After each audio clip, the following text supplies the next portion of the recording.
My name is Libby Falk Jones. My father was Myron Falk, my mother Roberta Gilkison Falk.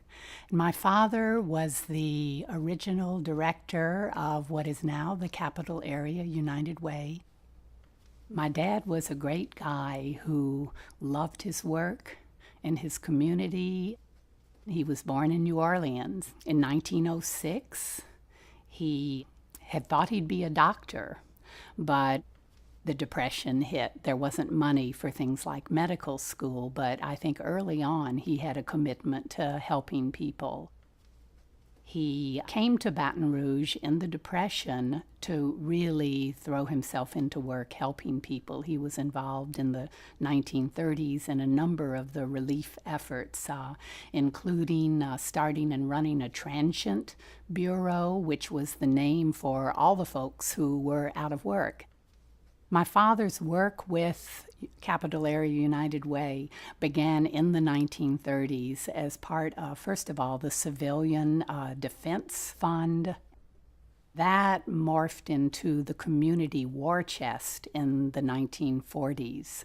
And the Community War Chest, after the ending of the war in 1945, became the Community Chest. And then in the early 1950s, the United Givers Fund. The philosophy there was always that there were a number of people who wanted to help the community, and rather than having independent and competing efforts, folks would come together and then collaboratively would make decisions that would benefit the community.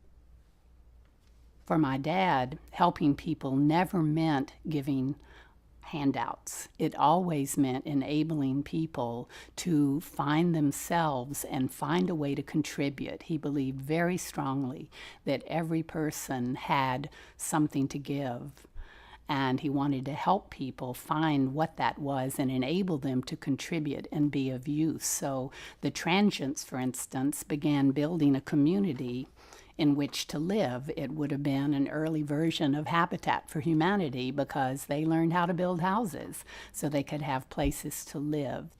I know the first year that the United Givers conducted a campaign, they raised $350,000, which in the early 1950s was a lot of money. By 1964, they had raised over $1 million, and during that time, the population in Baton Rouge had grown only slightly, so that really does represent a significant increase there. If my father were advising someone on getting involved with the United Way, I think the first thing that he would say is that a small step is a big step, that involvement doesn't have to be in terms of money. Involvement can be in ideas, it can be in spirit, it can be in working with someone else, and that getting involved is the best thing that an individual can do for him or herself. He embodied that at age 91, continuing to sit on boards of nonprofits here in Baton Rouge, including the Capital Area United Way, continuing to travel, to meet people, to expand himself, and to contribute. So engagement is not simply something that one does for others. It builds back into the individual and expands that individual, and that's a powerful reason for becoming involved. In 1997, a month before he died, and his death was quite sudden, but it ended up being a month before he died, he was the first recipient of the de Tocqueville Award from the Capital Area United Way, which is the highest honor that the organization can give. And as I think Lee Berg said in giving it, it was a no-brainer that Myron Falk would be the one to be so honored. But in his comment on receiving that award, this is at age 91, he said, "I have lived a life of satisfaction. I wouldn't change a thing."